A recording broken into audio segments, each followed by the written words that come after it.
నమస్కారం రమేష్ గారు చెప్పండి. సార్ నమస్తే సార్.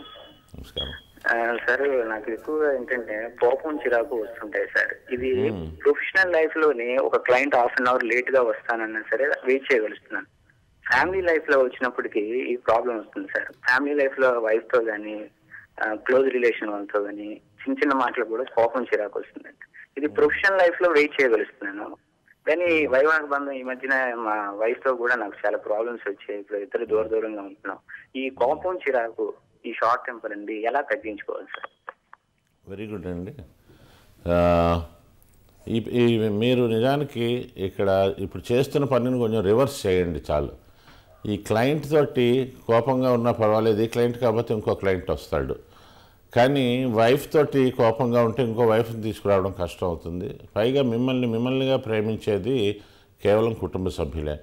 సో ఈ కోపం మీకు ఇంటి దగ్గర రాకుండా ఉండాలి అంటే మీరు రోజు ఉదయమే తప్పనిసరిగా కాస్త ప్రాణాయామం లాంటివి చేయండి, మెడిటేషన్ తెలిస్తే చేయండి.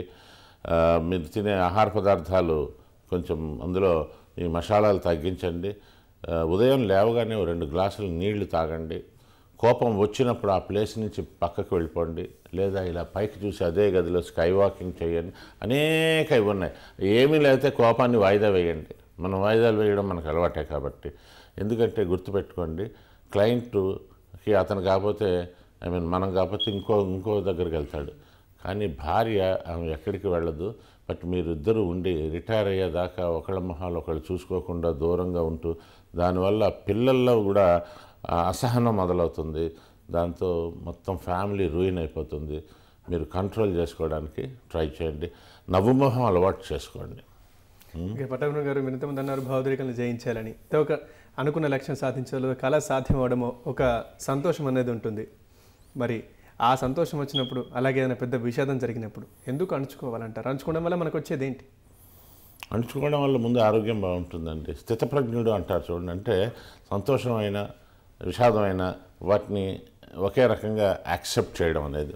అంటే humanly it is not possible. మనం ఉప్పు కారాలు తింటున్నాం, బట్ వీలైనంత మటుకు ఆనందాన్ని ఎక్స్ప్రెస్ చేసినా పర్వాలేదు. ఈ విషాదాన్ని వెళ్ళగక్కడం వల్ల ఏదో నా నష్టానికి కారణం ఏదో ఈ మనిషి మీకు తెలియకుండా అందరినీ మేక్ ఎవ్రీబడి రెస్పాన్సిబుల్.